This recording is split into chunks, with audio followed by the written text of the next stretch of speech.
बेटियों की रक्षा सुरक्षा के साथ महिलाओं के सम्मान का दम भरने वाली प्रदेश की भाजपा सरकार के राज में दबंगों और रसूखदारों के अत्याचार, अन्याय, आतंक का शिकार होकर अब घर के अंदर भी बेटियां महफूज नहीं। जिसकी बानगी सागर के गोपालगंज थाना अंतर्गत अहमदनगर से सामने आई, जहां मोहल्ले के बेजुबान आवारा कुत्ते को दाना पानी डाल उसका ख्याल रखना मिश्रा परिवार की सेहत पर भारी पड़ गया और पड़ोसी को कुत्ता के कारण होने वाली परेशानी पर उन्होंने उनके घर पहुंच जो दहशतगर्दी का खेल खेला, उससे पूरा मिश्रा परिवार दहशत के साये में जी रहा। हद तो तब हो गई जब पीड़ित मिश्रा परिवार ने अपने ऊपर हुए अत्याचार की शिकायत थाना पुलिस से की और गुहार लगा पड़ोसी के खिलाफ नाम दर्ज रिपोर्ट भी दर्ज कराई, पर गोपालगंज पुलिस ने पीड़ित शिकायतकर्ता की मदद का प्रयास करने की जहमत नहीं जुटाई।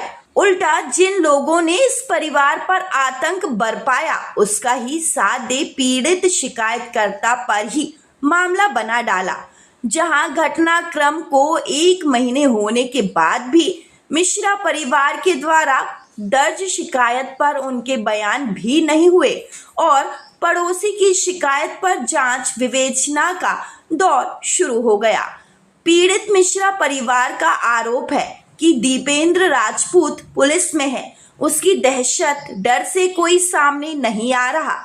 जहां सुनवाई नहीं होने पर सीएम हेल्पलाइन भी लगाई तो अब उसे वापस लेने दबाव बनाया जा रहा और दीपेंद्र राजपूत और उसके परिवार वाले अभी भी हम लोगों को डरा धमका रहे, जिनसे इन्हें जान का खतरा बना हुआ है। जहां अगर पुलिस पूरे मामले में उनकी मदद कर निष्पक्ष कार्रवाई नहीं करती तो कोई अनहोनी का अंदेशा बना है। जहां न्याय और इंसाफ के लिए वह लोग लगातार पुलिस प्रशासन के आला अधिकारी से लेकर जहां जहां उम्मीद नजर आ रही गुहार लगा रहे और दोषियों पर कार्रवाई हो इसकी आवाज उठा रहे। कुत्ते को लेकर के विवाद हुआ था तो उन जो दीपेंद्र राजपूत हैं बेगमगंज में पदस्थ है, वह वहाँ पर अपने घर पर आता जाता रहता है। तो दारू पी करके हमारे दरवाजे पर गाली गलौज की, दरवाज़ों पर लातें मारी,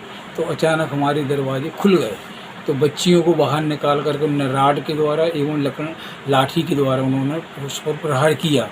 उनको बचाने के निमित्त से हम वहां पर पहुंचे तो दीपेंद्र राजपूत, केतन राजपूत एवं सविता राजपूत ये तीनों हमारे लिए मारने को तैयार हुए।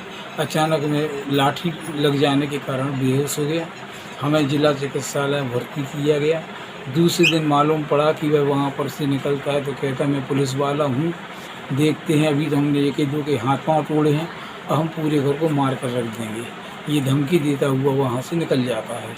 और आज तक उस पुलिस प्रशासन द्वारा, गोपालगंज थाने द्वारा ना जाने क्या कारण है कि हमारे पास कोई भी प्रकार से कोई भी बातचीत करने के लिए कोई नहीं आया।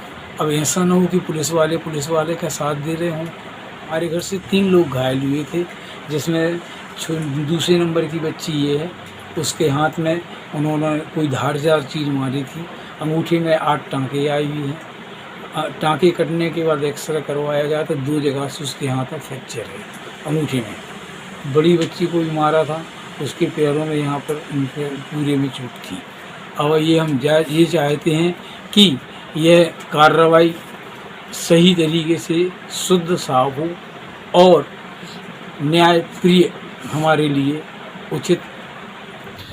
ये कुत्ते हैं जो गली में घूमते हैं, उस पर से ये विवाद हुआ था, जिसमें सामने वाले हमारे पड़ोसी हैं दीपेंद्र राजपूत हैं। तो उन्होंने ऑब्जेक्शन लिया बहुत ज़्यादा कि वो यहाँ पर पोटी वगैरह क्यों करते हैंगे, उस चीज़ का विवाद हुआ था। तो इन्होंने हमारे घर के यहाँ पे आके गाली गलौज वगैरह की, दरवाजे में लाते मारी। उसके बाद फिर हम लोग को बाहर निकाला। ये थे दीपेंद्र राजपूत, केतन राजपूत और उनकी बहन थी सरिता राजपूत।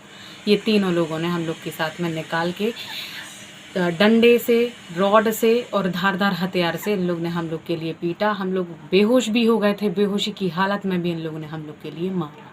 ये FIR जो दर्ज करवाई है, हम लोग पीड़ित हैं। मतलब हमारे पिताजी का ऑपरेशन हुआ, उनके हाथ की हड्डी टूटी, रॉड डली हुई है उनके लिए।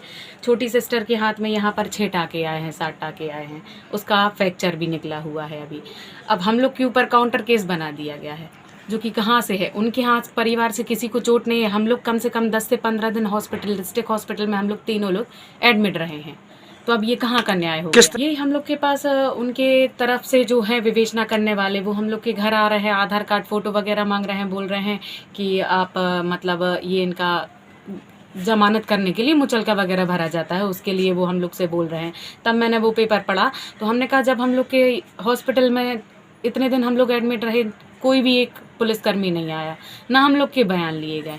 और 30 तारीख से लेके आज हो रही है 24 तारीख, आज तक की दिनांक तक कोई भी कार्यवाही, ना एक बंदा हमारे यहाँ पर आए। केवल उनकी पार्टी का ज़रूर हमारे यहाँ पर आए, कांस्टेबल जो भी आए थे उस चीज़ के लिए आए थे कि वो ज़मानत ले लें।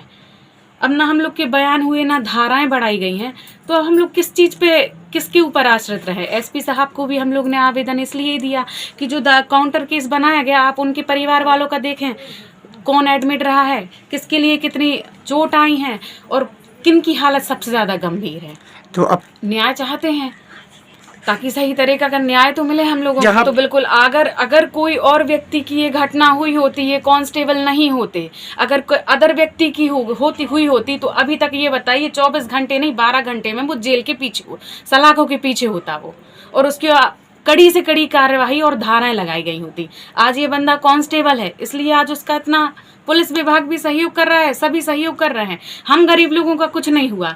30 तारीख से लेके आज 24 तारीख तक आप बताइए कि जिस व्यक्ति के बयान भी नहीं हुए हैं, हम लोग के यहाँ से आज एक व्यक्ति के बयान नहीं हुए, ना ही पुलिसकर्मी कोई आया, ना ही अभी तक ना धाराएं बढ़ी, हॉस्पिटल से MLC भी लेने कोई नहीं गया। आप ये नहीं लग रहा है कि